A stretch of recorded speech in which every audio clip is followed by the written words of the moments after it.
What happened in Kenya? We went to stay with a tribe in the Masai Mara, which is like it's supposed to be the part of Africa where all humans came from, is what people say. So it's like near the Rift Valley. And we went there and we were going to be cooked for by this kind of tribe. It was like a family. There's maybe 8 or 9 of them. And when we got there, when we met them, I was stunned by how healthy they looked. What do you mean healthy? Like don't people just look healthy if they're not on the hospital bed?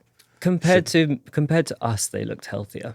They UK looked people, like right? compared to Anyone. even like just our team. Like they looked so healthy. Like their eyes were bright white. You could feel their mind is so sharp. This guy's 80, 90 years old, jumping around, chasing stuff. They just felt super happy and calm, and you just got this feeling from them that like they're somehow different from us. And I was kind of still trying to learn like ingredients, for the restaurant, to look for little things, herbs, new things I didn't know. And he was going to cook for us. There was a goat tied to a tree, and he killed that goat and cooked it for us. And he made us like a whole meal we just all ate this entire goat. We drank the blood from the goat warm. It was like a whole thing. Like fresh blood, no boil. It was hot.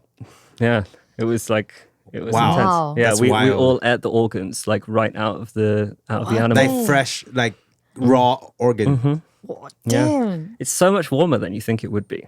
Like if you when you bite into a heart or something like that, it's like Are you serious? you bite Wait, into you the bite heart? to the heart? it's culturally you have to do it. Wow. Like it would be It's very like- rude not Like to. Game of Thrones. Right? Yeah, it would be rude. Targaryen It would be rude. Like It would be rude not you would to. not be able to walk out of that village if you don't eat it. No. Yeah, you have to do it.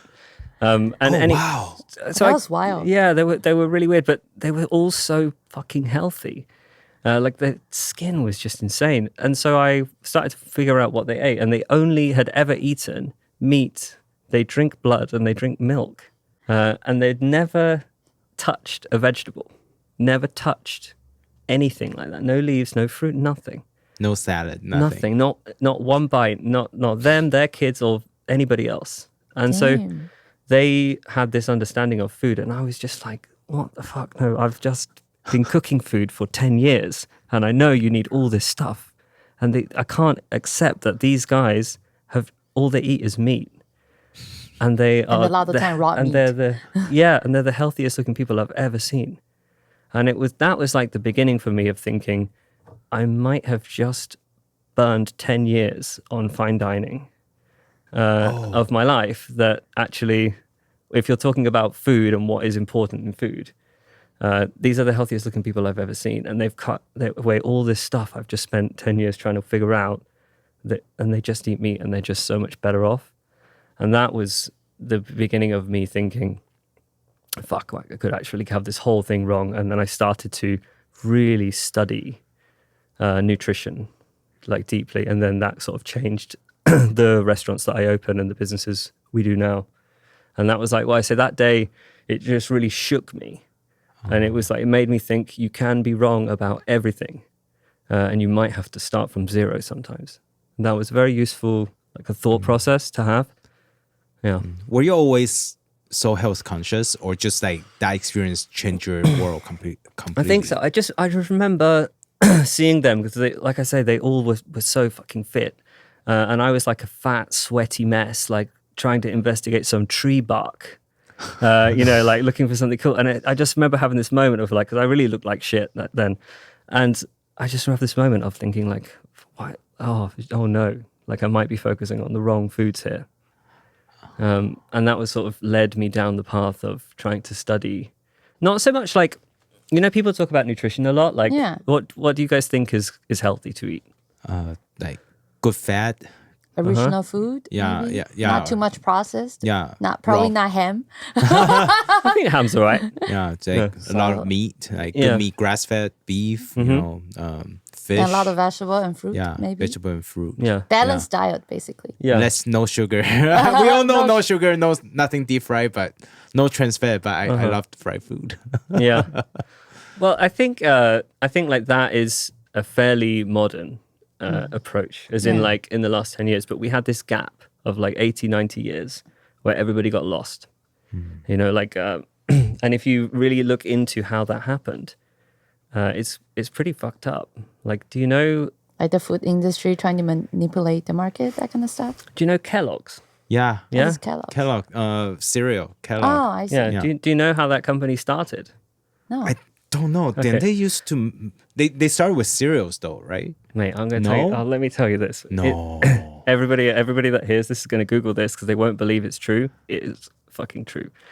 This guy called John Harvey Kellogg was the original one, and he was obsessed with stopping people from masturbating. That was like his big goal in life is you just can't wank. You can't, like, that was his like whole goal of humanity was that. And so he was a scientist and a nutritionist, and he was looking for ways to lower the human sex drive. That was his express objective. And so he tried he was mutilating kids, tying their hands behind their backs, a load of fucked up stuff. And in the end, the best way that he found to do it was feed them a lot of corn and breakfast cereal. And that was how cornflakes was made. No fucking way. I shit you not, the express goal of that product originally was not even profit. It was just to lower the human libido. Oh my God. Wild. Now Ken was so mad. Yeah. No, just like why do they still sell it in the States? I don't understand. Because it sells. Like it's... Because it's a lot of Tastes sugar, good. right? People Tastes it good. tastes good with a lot of sugar. I know, but it lowers your sex drive. Like it's... And a lot of other stuff. So like that is just one example of hundreds that when you really look into them case by case, things start to make sense. So I think of nutrition in terms of our restaurants and the work we do. I try not to get too caught up on the science of like this cell or this food or this insulin or da-da-da-da. I just think what works, what is the outcome?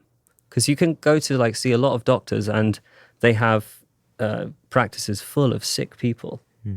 But those people are sick. So what that doctor is saying might not be true. And there's like 10 million people that I can find directly on the internet that change things, that like meat, a lot of meat, and cut out like seed oils and stuff. And they are so much healthier. So I can skip all that stuff that I'm not that interested in. And I just want to know what works. What were the outcomes? And there's like, I don't know how many people are on carnivore diet now. There must be 500,000 to 1 million. And I don't think any one of them has cancer. Like we can't, I would love to, not love to, but it would be interesting to find it. But like, I can't find anybody who's done that carnivore diet of like meat and water that has cancer. Can you tell us more about this carnivore diet? Because I know Isn't an it's influencer? It's like a big influencer trying to do that. Joe Rogan is doing it. Right? Yeah. Yeah, but a lot of people in the States are doing it now. But I think it's still a very new concept in Taiwan. All I know is that for carnivore diet, all you eat is meat. That you don't eat vegetables. Is that it? Just all meat? Yeah, like I do. No like, rice? Nothing? No. Oh, I can't eat without rice. Yeah, how do you eat meat without rice? Okay, You can't even have raw fat anymore.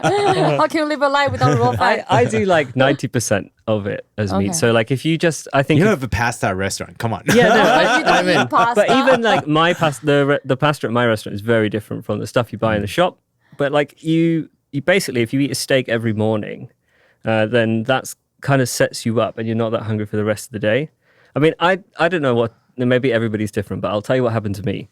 I did 6 months, 5-6 months of steak and water and salt.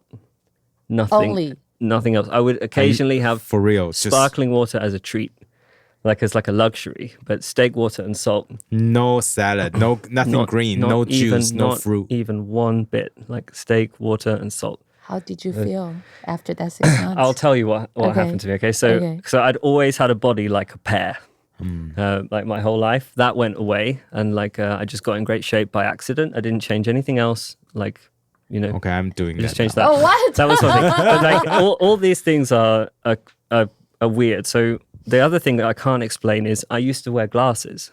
Like I used to have a prescription. I couldn't read a computer screen. I don't need them anymore. No. Does it have to be steak or just all meat will be okay? Any kind of meat? Would chicken work? I don't know. Like, Steak is pretty expensive if you want to eat it every day. It's not. yeah, you need to have a restaurant. What the fuck? Yeah, I don't know if you you up. Mark is so fucking high. Like we can do it together. I'll buy a lot of steak at scale, and we can just share it up. Oh my god, that's hilarious. Yeah, we'll just go back, get it from you. Oh my god. Worth it. But yeah, I don't really know. I'm not an expert about it. I can just tell you what happened to me. Okay. So I didn't need glasses anymore. You feel super calm. You feel really great. But I think a lot of people, once they try it, they won't go back. Like you don't meet that many people who do it and then they're like, oh, I'm not doing that anymore. Okay. And I think the thing that gets people really addicted is probably sex. I think that's the thing that hooks people in, because when you have sex on that diet, it's very different than like on a regular diet like we all eat. How is it different, if you don't mind me asking? I'm so curious. It's a bit graphic, but it's just everything just works better. Okay. I would say, like, so you kind of raise the level, and then once you've had that, you don't really want to go back to not having sex like that. So from a male's perspective, have you ever known any female doing the same diet? So no, not that much. Like I think it's like a bit of a scale. Okay. But I just think like intuitively, this is going to get me in trouble, but it is true. It is really what I think. Like intuitively, like I can't imagine myself thinking, oh, I just really want to have sex with that vegan. Or like I had this invasive sex. I just can't. Oh my god, that's hilarious. You know what I I'm mean? so sorry. Like it's like it's in you. Oh my Go god. have sex with that vegan. Oh my god. But she can balance out the pollution that you made. Maybe. Right? She's offsetting your carbon. I know, your carbon footprint. We need vegans if we got more people like you. Oh, that's hilarious. I don't know. There's just something in me that like when you meet somebody that eats a lot of meat or eats really well, you can just feel this strength that they have. And when you meet someone That's how you connected with Ken, maybe? yeah, same page.